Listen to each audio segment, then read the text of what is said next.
Oh gosh, somebody has Luke Skywalker as their avatar, and I was like, "What? Mark Hamill's here?" No. Hi, everybody. Hello.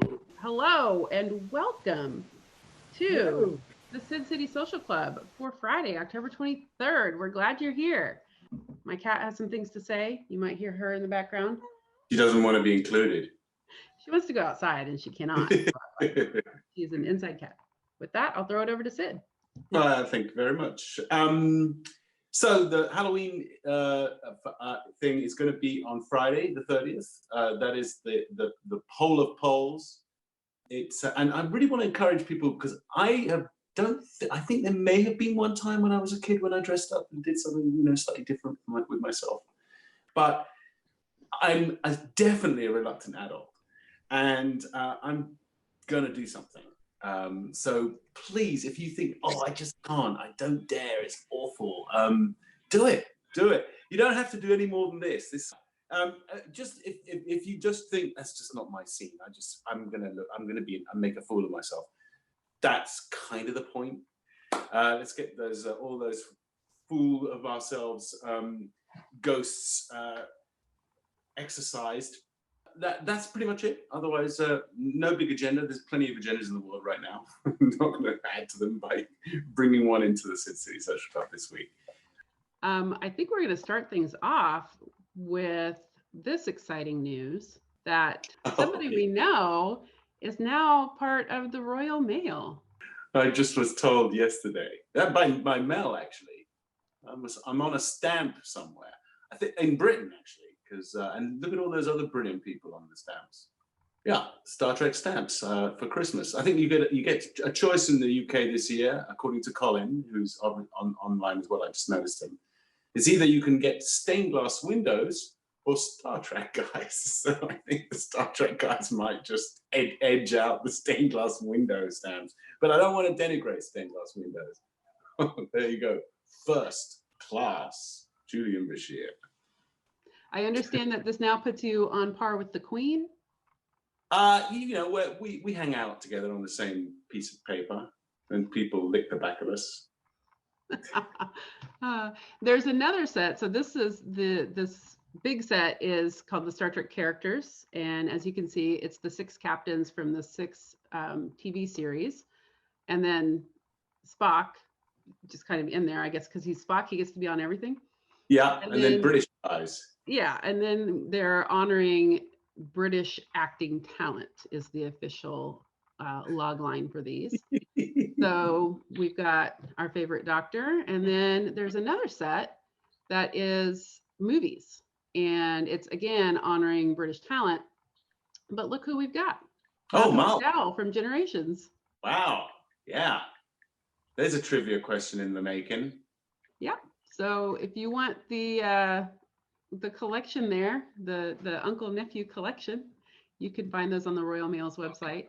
And we've had a lot of questions about this. This is not limited to the UK. All right, so our first guest today is Gail. Hey, how are you doing? Hi, very well indeed. How are you? More's the point.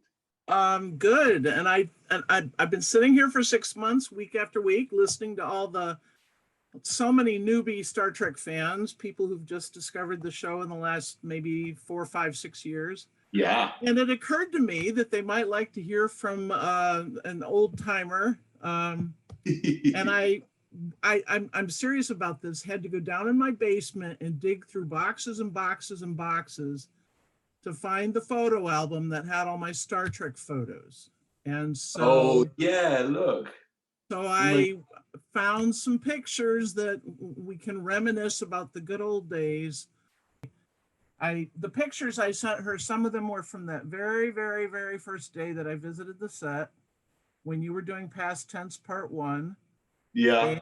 And that was very appropriate, October 31st, 1994. It was Halloween. Oh my goodness, wow. And the reason I remember that vividly is because as nightfall came, we went outside to watch you film that scene that was on the street there where there were flaming pots burning. Yeah, the burning trash cans. Yes, and there were the little children trick-or-treating. the Paramount employees had brought their little kids in costumes to trick or treat, and they were going around the lot. We saw these adorable little children around in costumes at the same time we were watching the filming. I just have a vivid memory of that. And I was there with Marcia Prytower, if you remember. Yes, I remember very well. Your dog. You did. Yeah. Yes, yeah. Sid had a dog who was a pit bull mix, and when he and Nana got together, between them they had 5 dogs, and they couldn't keep them all. So my friend Marcia adopted Lucas, and she had him 10 years until he passed, and he was the best dog ever. That dog. He was fabulous. He used to jump off diving boards into the pool. He was such an amazing dog. He wouldn't use the sides. He'd just go on the diving board and flop it. Yeah. But a lot of the people here might be interested to know that this was at the beginning of a lot of charity work that we did together, where my usual operation was to come to your trailer and take away all the stuff you didn't want, which was everything. And then we went and we auctioned that stuff for charity. And then we also had photographs, and I would come in with a stack of photographs and you would autograph them all. And some of them would go to fan club members and some of them would be auctioned for charity. And then I soon discovered that I had these scripts like the one Sid's holding in this photo, and we would get them autographed by the cast. And the guys hated to ask the other cast members to sign these things. They didn't like to ask each other to autograph. So they got me to go around and do it. And over the 9 years that we did our charity stuff, I stopped keeping track at $350,000 that we raised over those years. You and Andy and Renee were the main, Armin were the main people active in that. But it was, had lots of help. I know Kathy Wang's on here today. She's going to be talking to you later.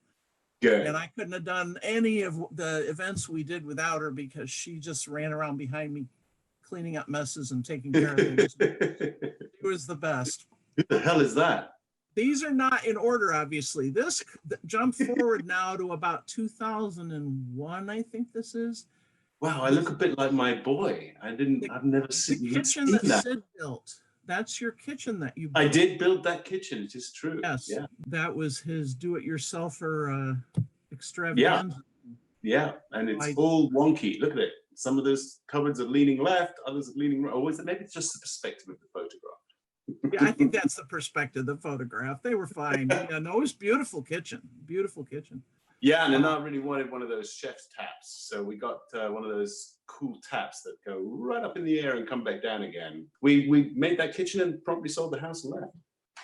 Yeah, I think within a year you had moved to New York City. We had, yes. That was Los Feliz, where we lived in Los Angeles. Oh, now there is Sid getting his yearly bounty of birthday gifts.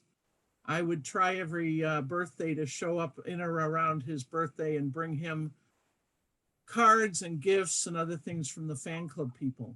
That was just sort of a little ritual that everybody would send me cards. And I like cards. I don't like. Yeah, and that was stuff. Yeah. Oh, now that's back to past tense part 1.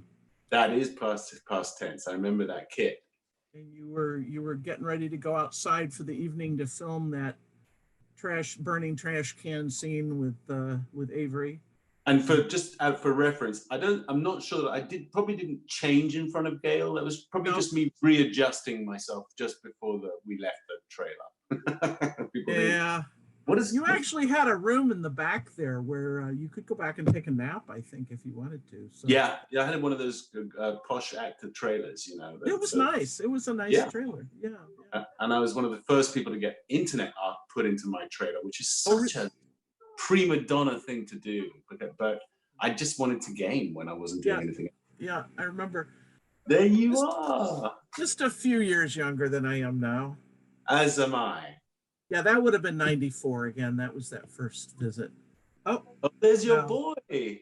That is my son, who is now 34 years old and 6'5", but he's about 12 there, I think 12 or 13. And we were there actually for 2 days of that baseball episode and watched all kinds of great one of the things I remember about that day, it was the first time we saw Nicole de Boer.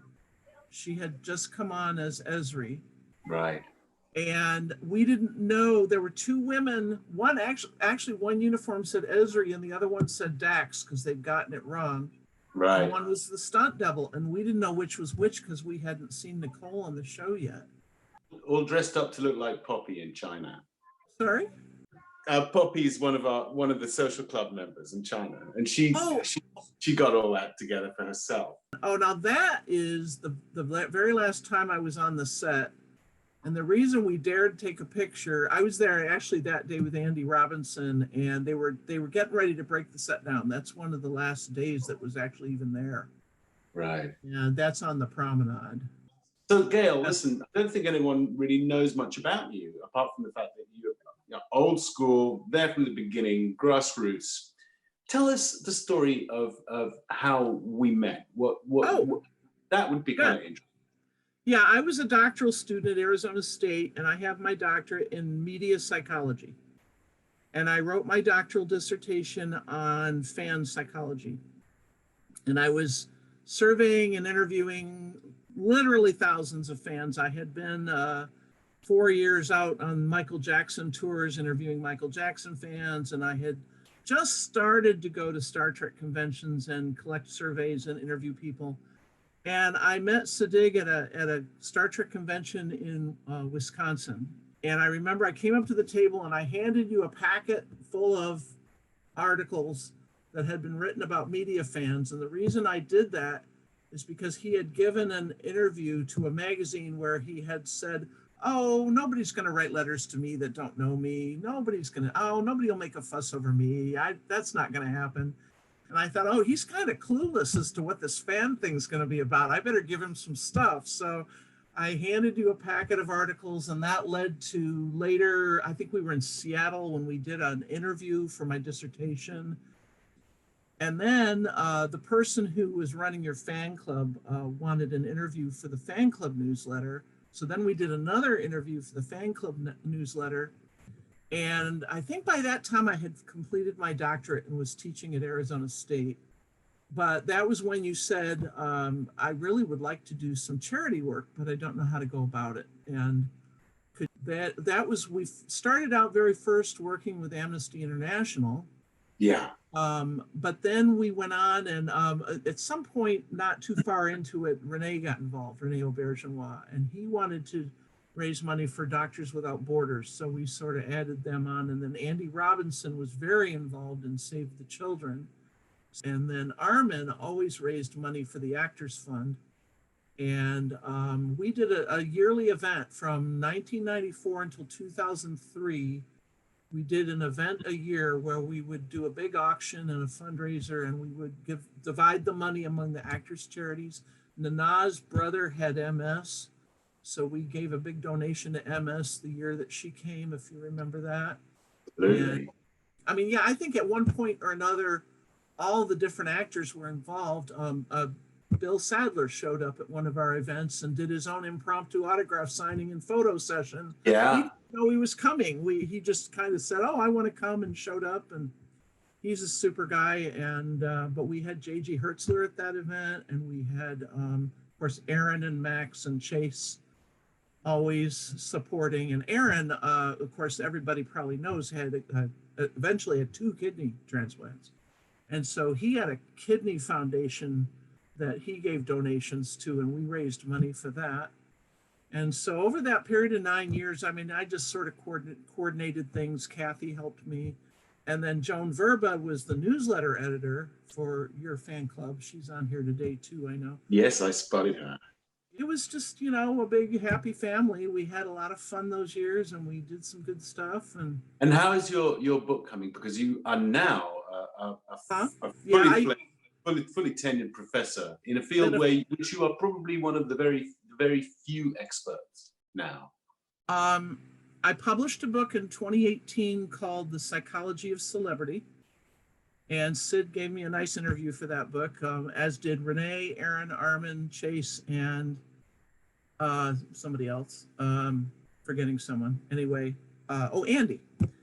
And that one's been out a little while. And now I'm working on a textbook for a course in media psychology, trying to describe the effects that media have on a number of things. There are chapters on social justice. There's a nice section on, for example, on how the media have treated LGBTQ over the years, how they've treated Blacks, Native Americans, Latinos. Sid read the chapter section I wrote on Arabs and Muslims. It's a thing now. Back when I was doing it, nobody was doing that. No, you were the only one. I mean, everyone thought you were just slightly on the nuts side because you were writing. Everybody else was writing about the stars, and you decided to write about the fans.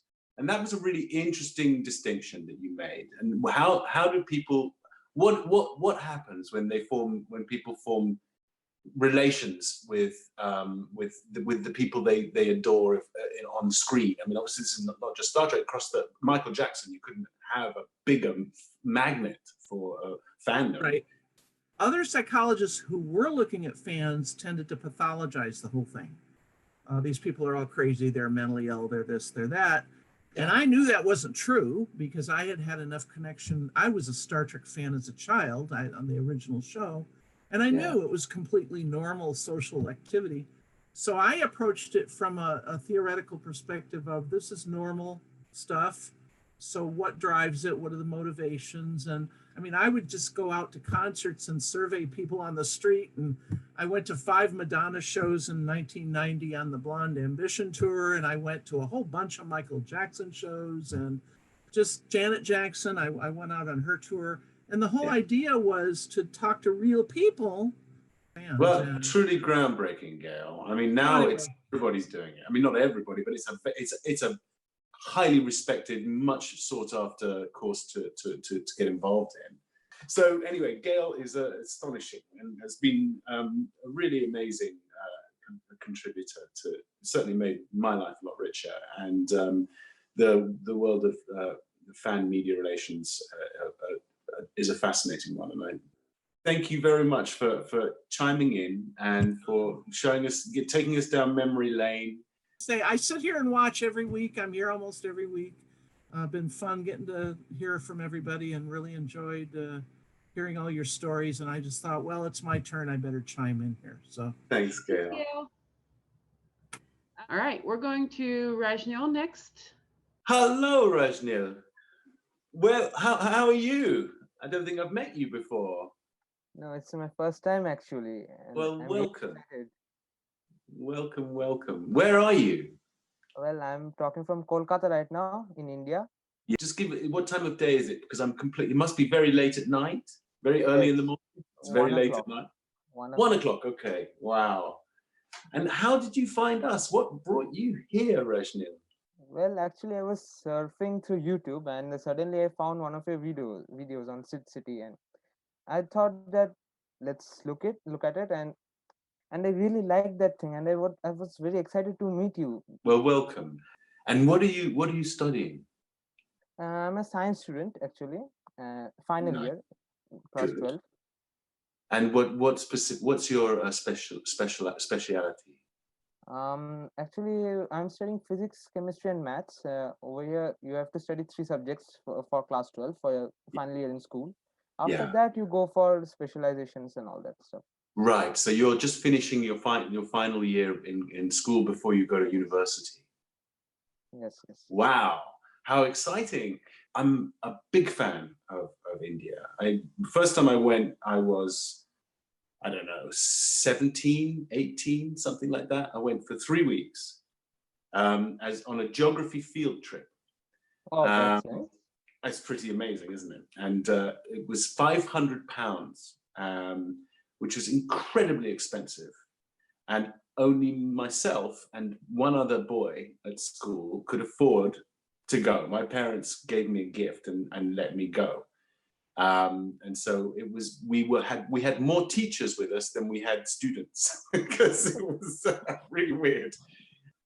And what a beautiful, beautiful country you have. I mean, what an amazing place. Also, I'm a big fan of Indian cricket. So I watched the IPL and I was a big fan of Mahendra Singh Dhoni when he was playing. Obviously Tendulkar. Are you a big cricket fan? Yeah, oh yes, of course, of course. My entire family is just crazy about cricket. People in our social club right now are going, what's he talking about? They don't know about it. They really don't get. I mean, I've tried to talk to a couple of people about cricket, and they're just not interested. So I'm loving the fact that I'm talk a bit about cricket. Who's your favorite Indian player right now? Who's the one you're really most excited by? Well, actually, it's quite tough, you see, because there's so many new players right now, and they're all playing great. You see, all of them, there's so much talent in them right now. But right now, the Punjab captain, KL Rahul, he's playing really good. He's playing really good cricket, and he's a member of the Indian team also. And yes, and right now he's playing really great. Kohli is also one of my favorites. yeah, he's one of the best captain in the world, one of the finest cricketers in the world. There's only maybe 2 batsmen as good as him in the world, and they're always right up there. The Australian guy and the British guy are both very good. Wow, that's fantastic. So do you know anything about what you'd like to do with your science degree when you finish? Do you know what speciality you'd like to get involved in? Well, I am interested in physics. I would like to pursue a career in astrophysics, and I'm really passionate about it. Yeah, well, I think we have another astrophysicist who's someone who's really passionate about astrophysics in the club. So if you come back and see in the chat, someone will probably put their hand up and go, "It was me." What is it about that subject that really interests you? Is it the fact that there's so little that we have discovered? I believe that humans are destined to leave Earth one day. I mean, if it's not today or not tomorrow, one day we are supposed to leave this planet to, go looking. Yeah. Because if we were supposed to stay over here, we wouldn't be, given brains, and we wouldn't be, be able to think about so many laws and so many, principles, and make so many great things. There's so much opportunity over there, and I really am a curious guy, and these kind of things really excite my curiosity. That's fantastic. I think we will. I think you're right. I mean, I think, although, I mean, you look at experiments like SpaceX and what's happening with, there's 4 or 5 billionaires around the world now who are privately funding their own space adventure with a view to probably going to Mars. Would you do that if the opportunity came? Because it would be a one-way ticket. Going to Mars is not actually one of my plans right now.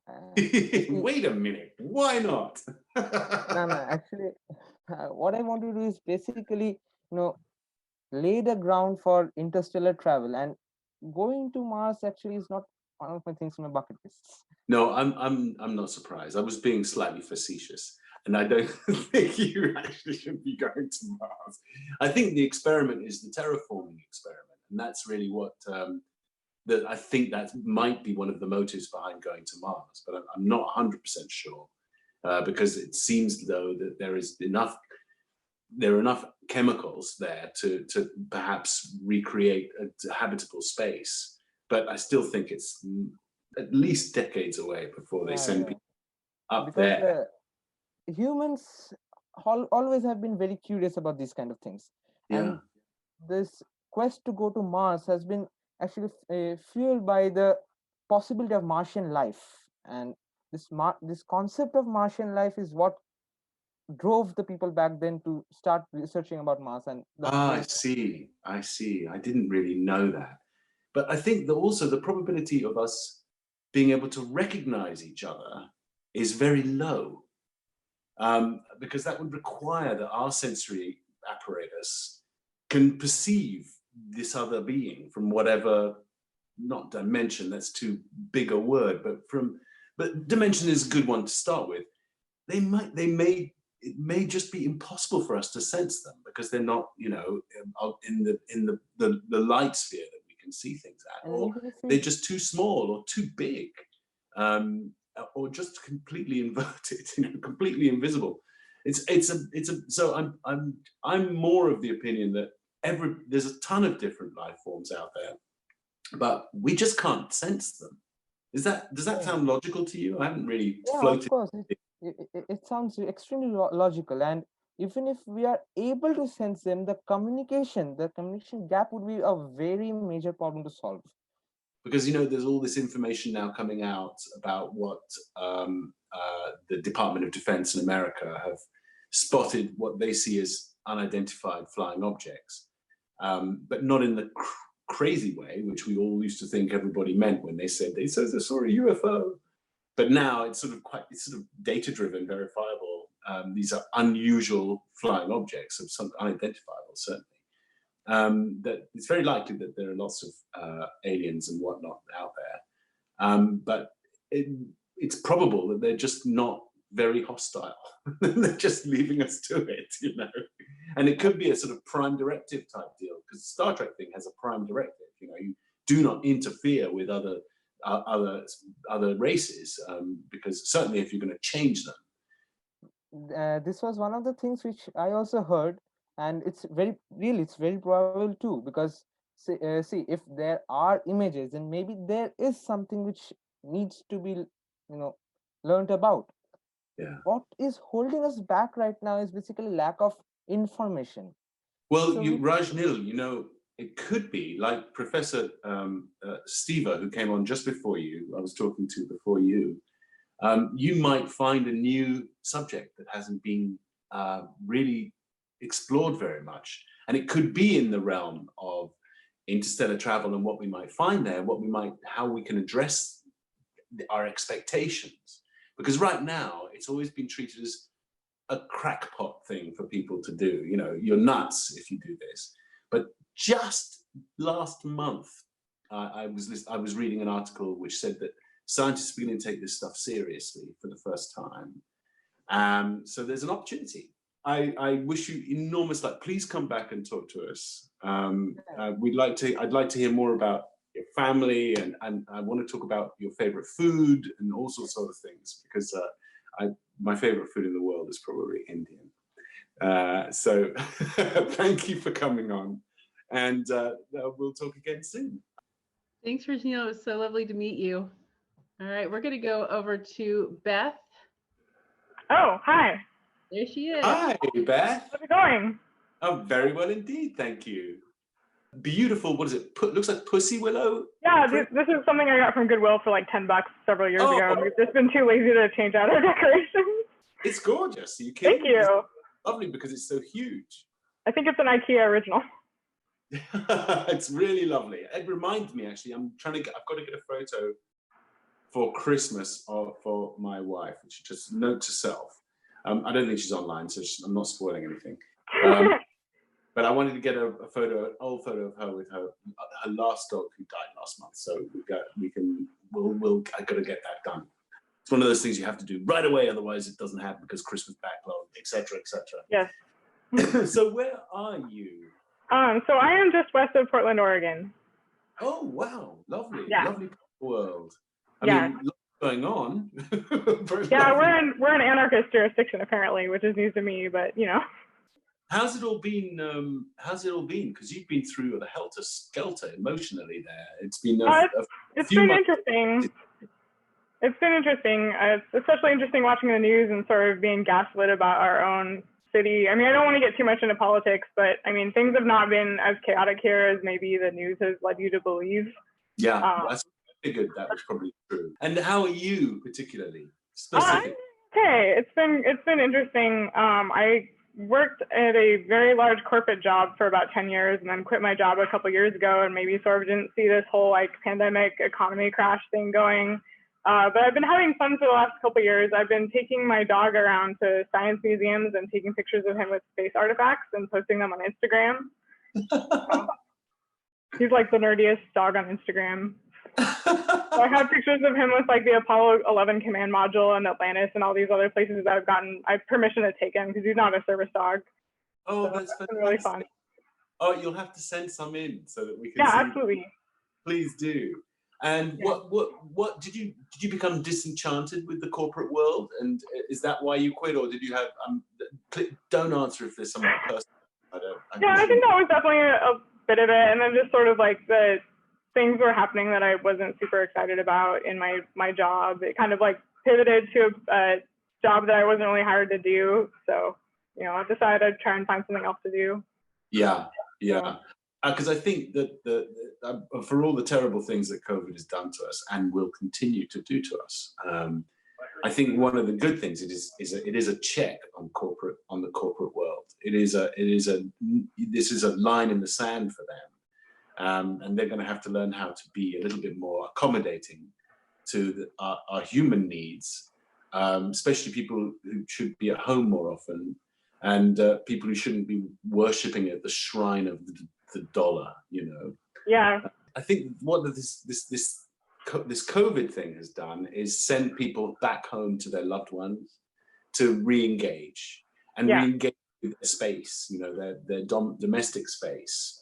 And that's been quite healthy for some people. I mean, a lot of people, it's been terrible. I think I touched on this. It's sort of a kind of theme for me. And for people who have been abused or who are threatened at home, it's an absolute disaster. What is your take home from your experience of this COVID and how we're dealing with it as people, kind of all over the world? Because I'm sure you're reading different cultures and their reactions and what's going on.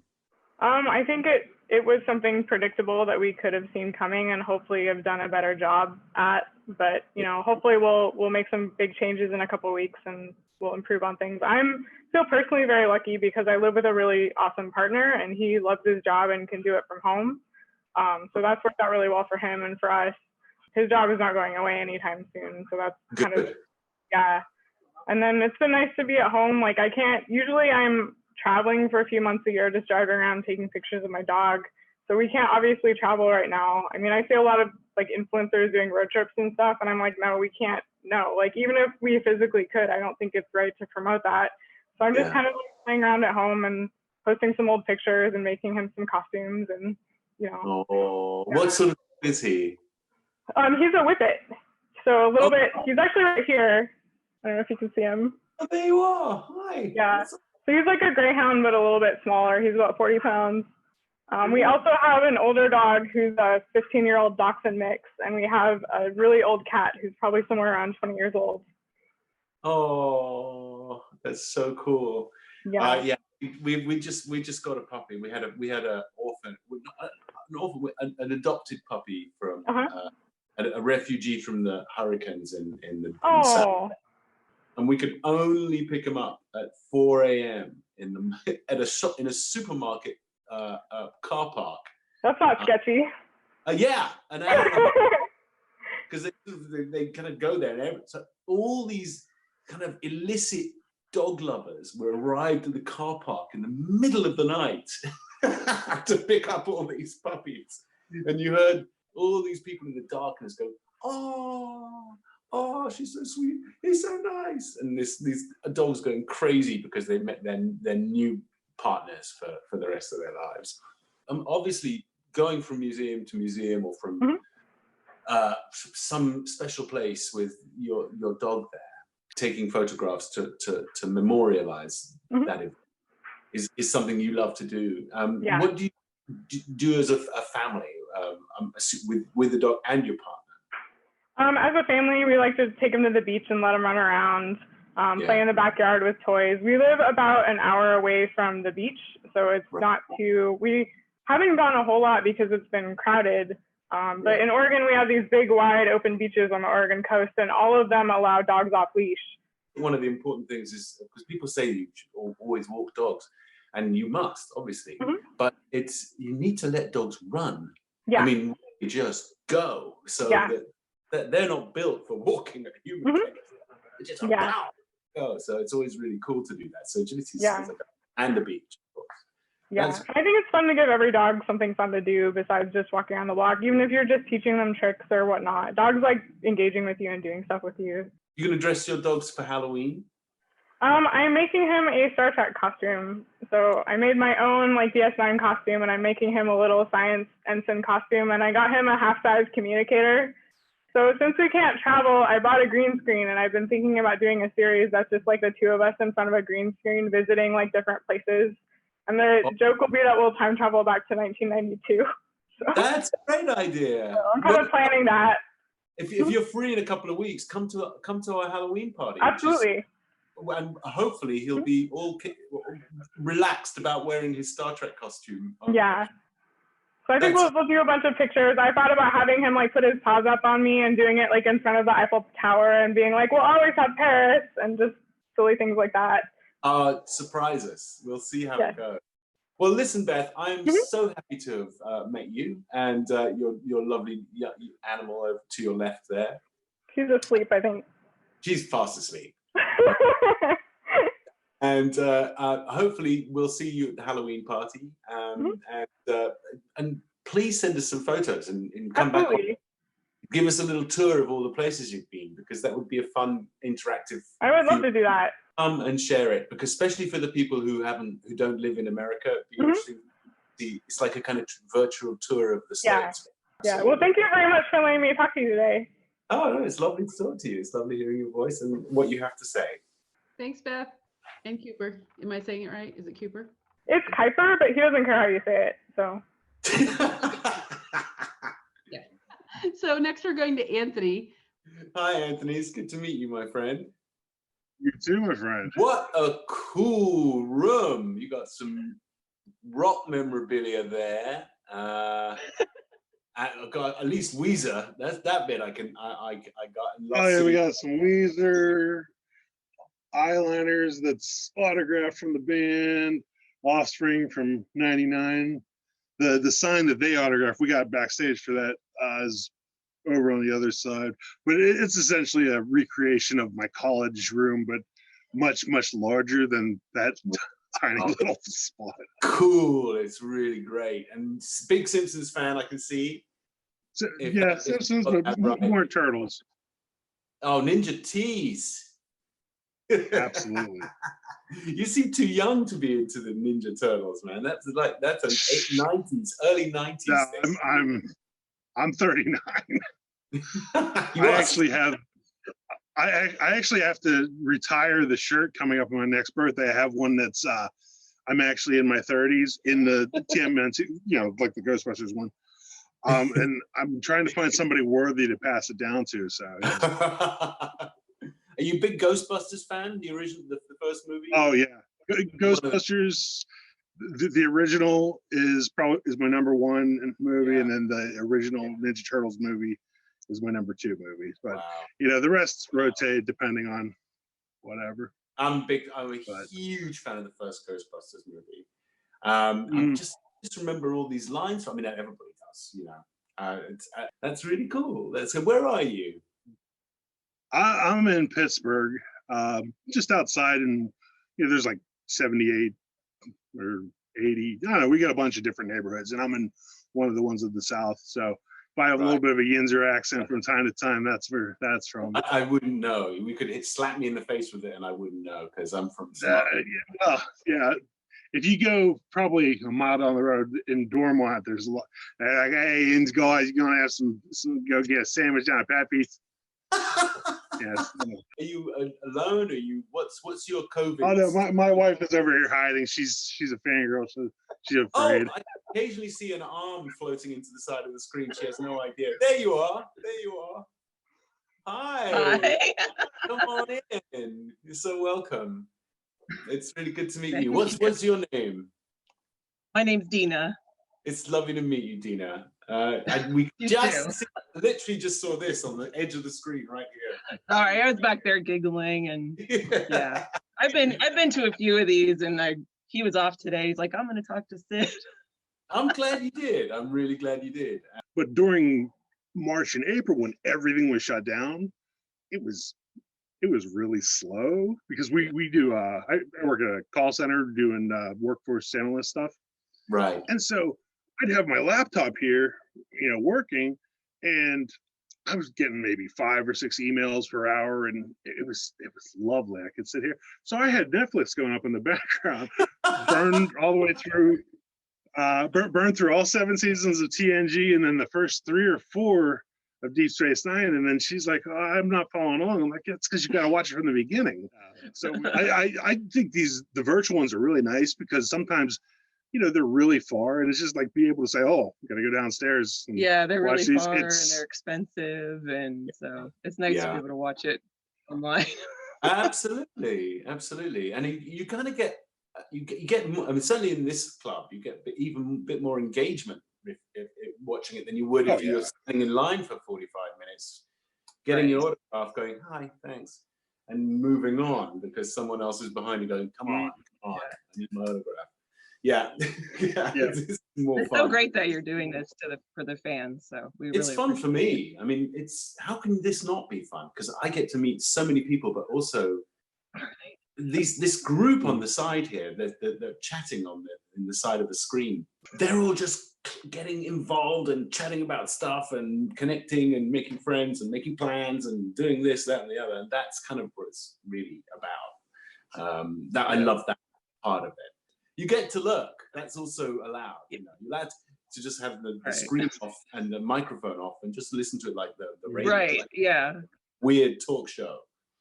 I was gonna say you could do this in the future as a talk show instead of having celebrity guests. You just have random people from the street. Yeah, Hey, these people are more interesting than celebrities anyway. Absolutely, we're doing it now. I mean, this is, as far as I'm concerned, it's happening now. This is I think it'll certainly go on until I can find work, and goodness knows when that will be. No one's about to put me on a plane and send me to some other country and read some lines and you know, shoot someone and then get shot and go home again, which is pretty much my job description.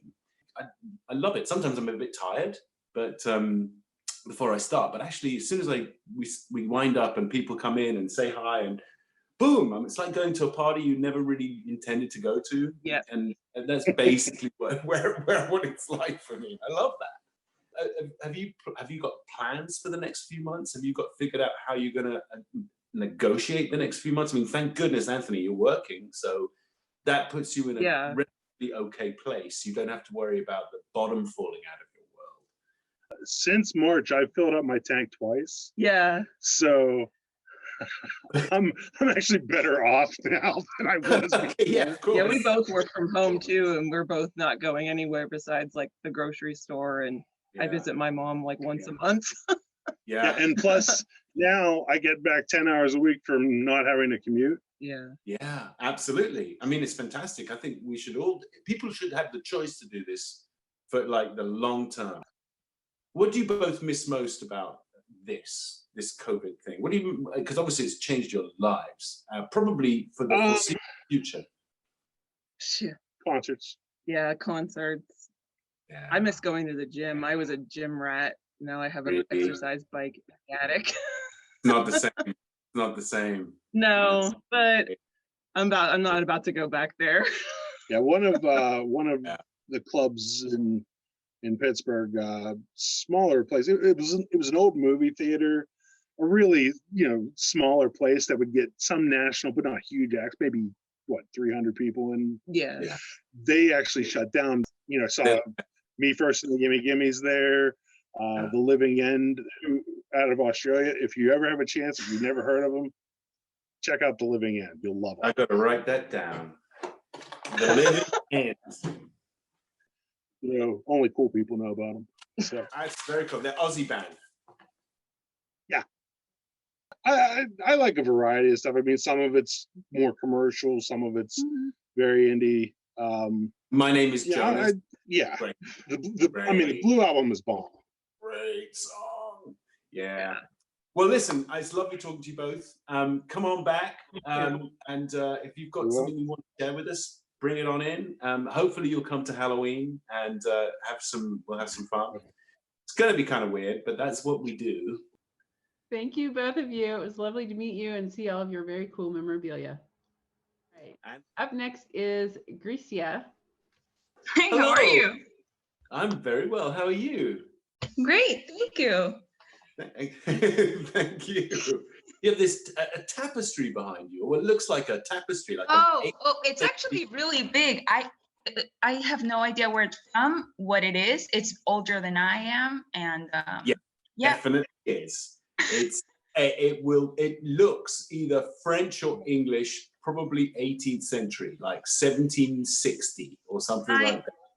Well, what I was explained like a little while ago was that it was a gift from my grandfather because he was a doctor, and like somebody gave it to him in thanks for like saving their life, I guess.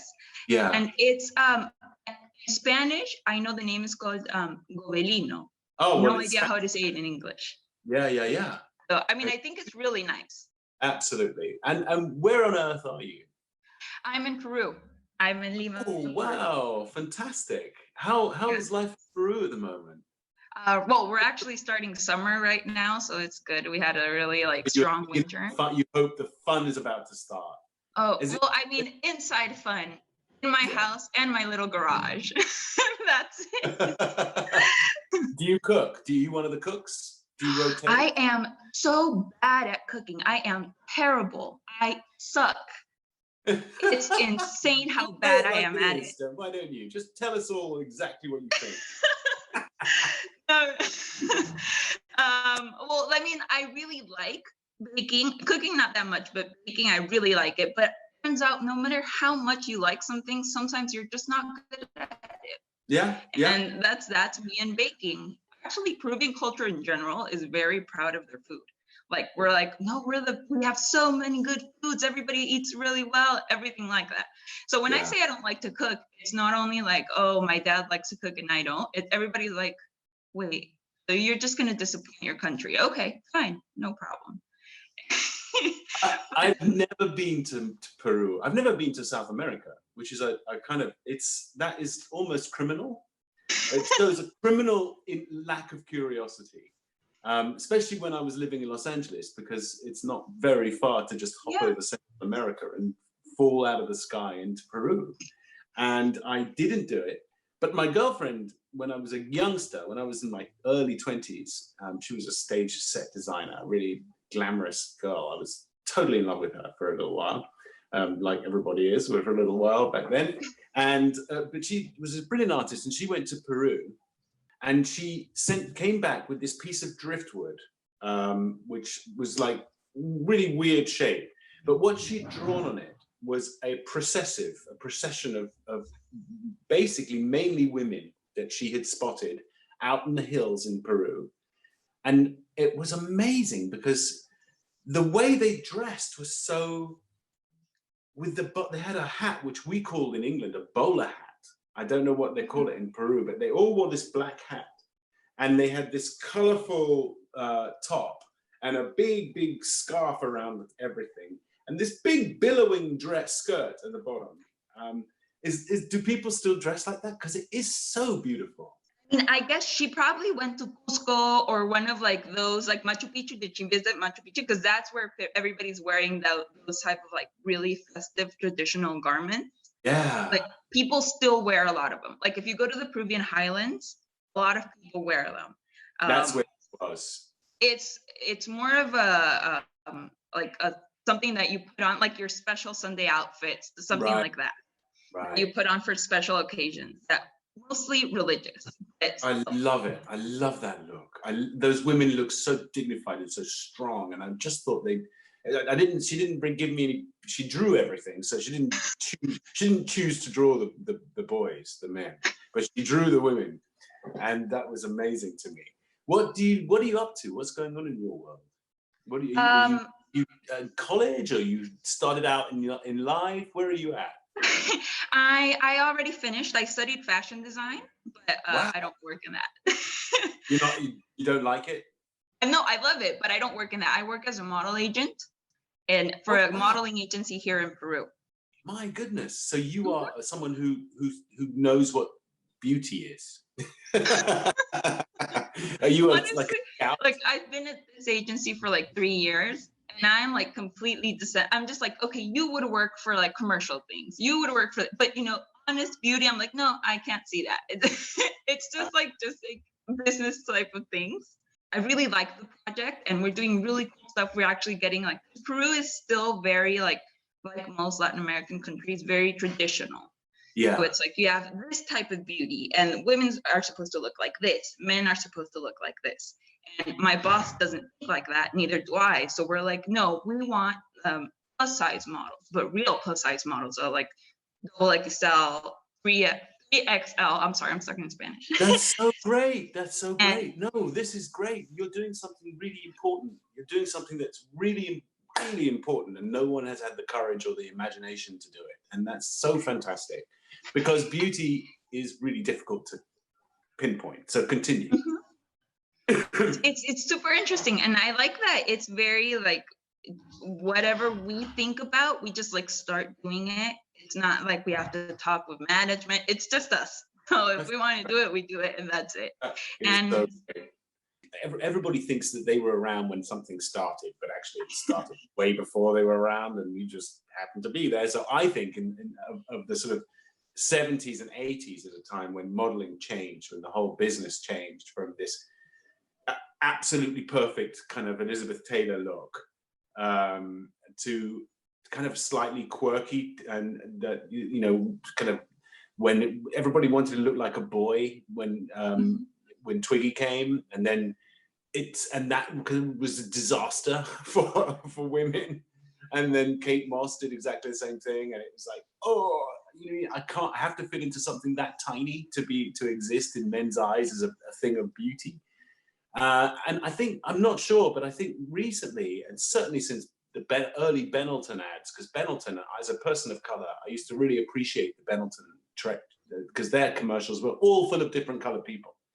And recently it's just all mixed up, and there are plus size, there are minus size, whatever that is. And there's all kinds of different people all over the place. I love the fact that you're pushing the boundaries and changing our aesthetics.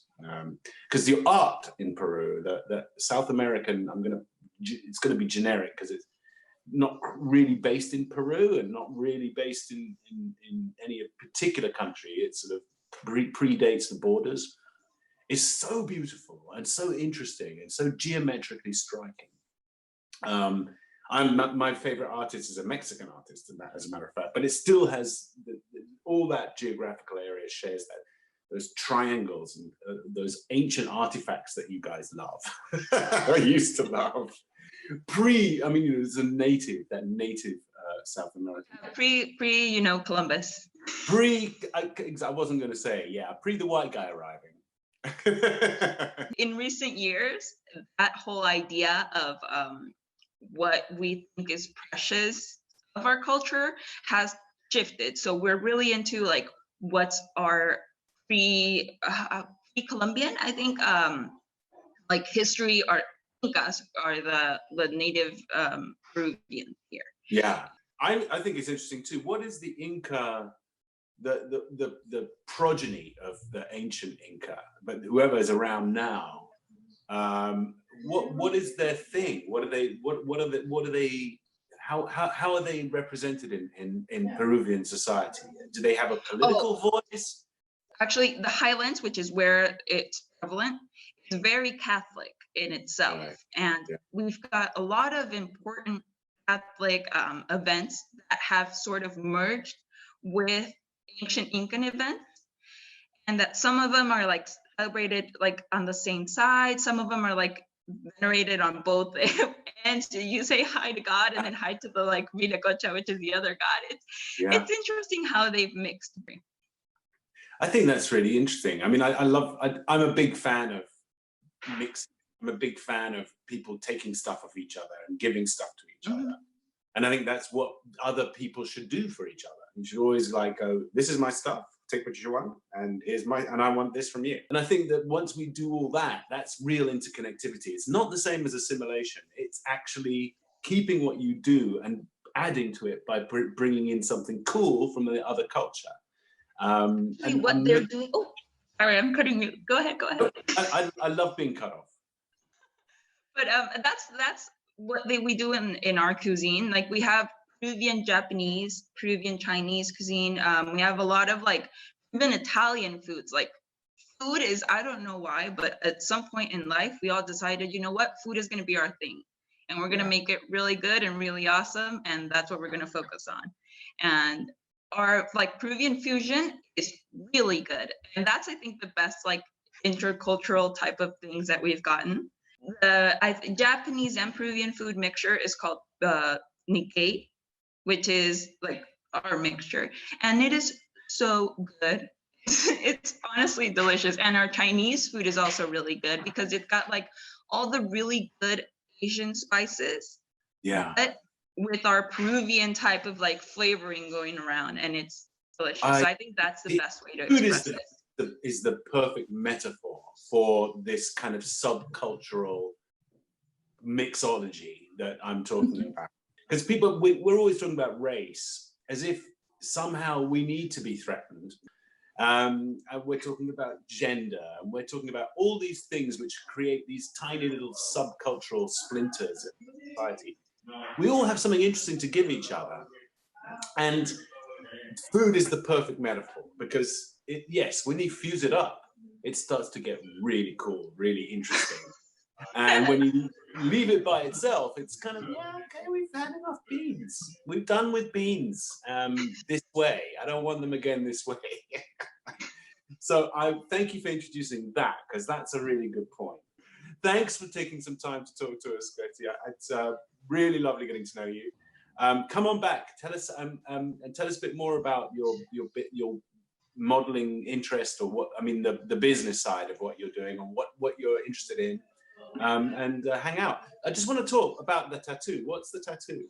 Oh, it's Star Trek tattoos. It is. I was wondering.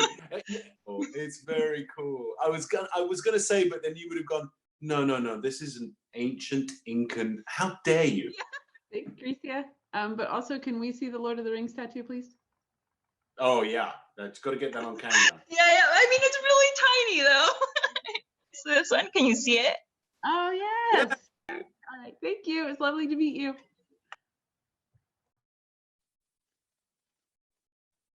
You muted yourself again. Dang it. You're just losing it. The new computer is due next Friday, y'all. Oh, yeah, of course. We do have a birthday today. Emma Scandrett emailed me after we got started and said, by the way, my birthday's today. So. Oh my goodness. Well, Emma, happy birthday. Well, please, everybody, please get off mic to say happy birthday to Emma. Happy birthday, Emma. Happy birthday, Emma. Happy birthday. Happy birthday. Happy birthday, Emma. Happy birthday. Brilliant. Lovely Miriam, too. Thank you all so much.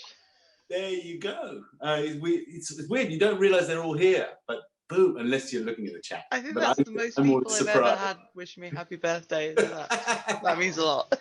From almost everywhere in the world, certainly every corner of the globe, which is fantastic. How spectacular you look, by the way. Thank you. What is going on there? Tell us a bit about this your coat and what this. Oh god, this thing. So this is one of my punk jackets. One of the things I do when I get bored because I don't work is I buy cheap jackets and attach nonsense to them. So this is the sparkly one. I love it. It's like a collage, but it's a wearable piece of art. It's beautiful. What anyone would say, any fashion is that basically, but I need help, so that I get. That's absolutely amazing. And do any of the things on there mean anything to you in a specific way? Oh god, some of them do. So the theme for this one was sort of vaguely spooky, celestial kind of thing, which is why it's all glitter. So it's mainly bits of either patches that I bought or broken jewelry. Like this is all bits of broken jewelry that I hot glued onto my shoulder, and spikes and brooches. So I have a badge from my favorite band. I have some sort of vaguely witchy things, sparkly unicorns, nonsense. Fantastic. What do you do for a living? Are you gonna do? Are you out of work completely? Because I know you said working. So I don't know if you remember way back when, a few months ago, talking because I don't work because I have bipolar disorder. So I'm that person. I'm the crazy person. I do remember. Yes, you didn't look like this. No, I didn't have. I had my glasses on because I was recovering from eye surgery, so I couldn't put contact lenses in. And but how are you? How are you doing? Okay. My brain has been kind of all over the place, but I'm doing all right at the moment. Yeah. The last week or so I've been doing a lot better, so that's nice. Is your mum coming up because you need some support? Or is she No, I think they need some support. My mum and my stepdad have been so they're both semi-retired, but he's a landlord, and also he's caring for his elderly mother who has Alzheimer's. So they came up to visit a few months ago for a few days, just because they were going absolutely mad, stuck in Portsmouth.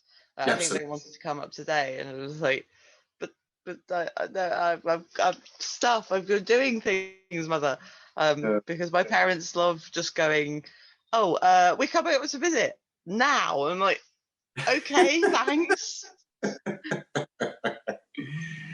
So tell me what's changed for you since last time we talked? Has anything changed? What have I been doing with my life? Well, you've certainly been pretty creative. You've been busy. Yeah, that's one thing I've been doing. I've started sewing again, for the first time in like 7 years, and partly inspired by and egged on by Randy. I started trying my hand at drag. Brilliant, Randy! You did a favor. You did a big thing. You did a big one.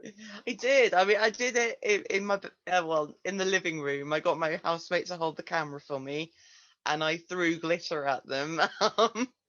Fantastic. So that was fun. You have good housemates. It sounds like you have some proper. It sounds like you have proper housemates. Good. I mean, they're game.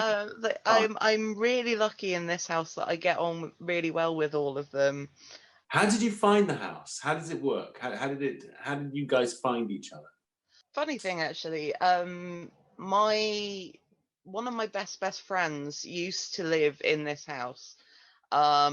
She's now moved up to Yorkshire, but we have a running joke that she's not my best friend, she's my arch friend, because you have arch enemies but you don't have arch friends, so she's my arch friend. Okay, that's actually quite a compliment. But yeah, so when I got kicked out of my last house, I was desperately looking for somewhere to live, obviously. And at the time, I was very, very mentally ill, and I was recovering from an abscess in my leg. So that was fun. And that was not fun. Yeah, no, it was absolute opposite of fun. It was the worst year of my life. But it just so happened that one of her housemates who lived in this room was moving out into a house with some other friends of ours. So that was really lucky, and I got to move in here. Wow. And so, because I already knew one or two of the people, most of whom have gone now, but I already knew the house because I've been coming to visit my friend. The person who was up there moved out. This other person moved in, and I realized that I'd actually known them for several years because they go to the same nightclub that I DJ at sometimes. Oh my goodness, you DJ? Yeah, very occasionally. I guest DJ at a goth club. You know what might come around, might be asking you to do some DJing one of these days.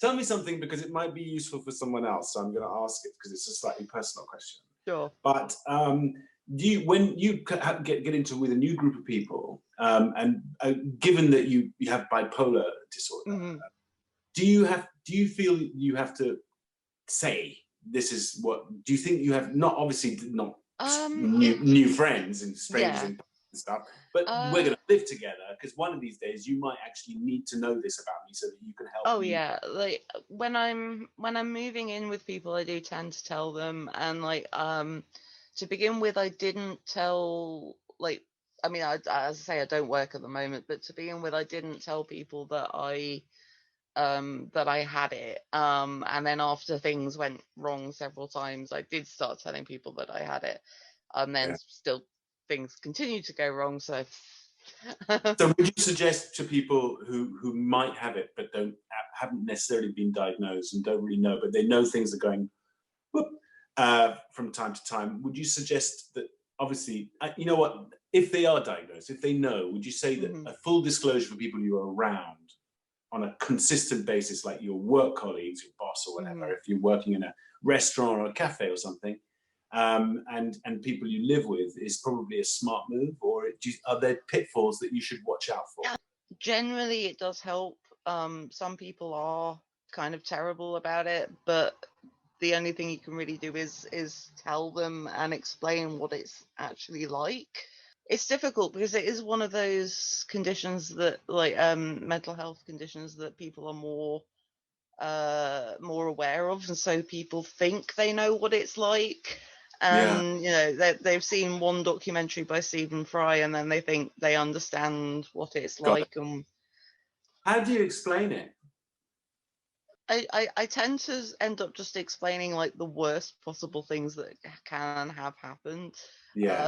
Because like a lot of people seem to think that it's just, oh, you're depressed or you're really hyper, and it's like I find being really open about the sort of psychotic episodes and things is the thing that makes people sort of stop and go, oh, this is actually crazy, and not just, oh, you're a little bit sad sometimes. Everyone seems to think it's like it's like a yo-yo, and it's like it doesn't work like that. Absolutely, yeah.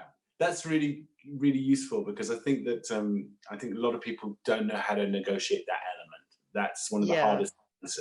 It's because you've got to somehow get on, and you've got to somehow get jobs, and you've got to somehow find somewhere to live. And where on the line does disclosure become embarrassing, and that's not just uncomfortable for people? And where is it actually useful to know? Because you go, oh, if I ever see this behavior, I can help and not hinder you. I can call someone who you already told me to call if something happens like this. Because I think setting up a network, an infrastructure of what to do in case of, is the way to it deal is very useful to have an emergency contingent. Like manic episodes are really annoying because you have all of the ideas and all of the energy, but you can't focus any of it. So you end up with 110 different like started projects, and none of them get done. Yeah, that's what I've heard. Yeah, absolutely. A bundle of energy. Yeah. And in my case, you go out and buy craft things. I think I've said that before. Like, I have about 27 pairs of scissors because I just go and buy more scissors. I don't know why. You should do something with 27 pairs of scissors. You should do something that needs 27 pairs of scissors and call it 27 pairs of scissors. It's just an art installation. Exactly. That is what bipolar is. And this is starter. Oh, it's lovely to talk to you, Emma. Definitely come back if you're feeling not at your best, and because you've got loads of mates here. And good luck with Mum and Thank you. I really appreciate it. Lovely to talk to you, Emma. Happy birthday, Emma. It was good to see you again. Have a great weekend, everybody.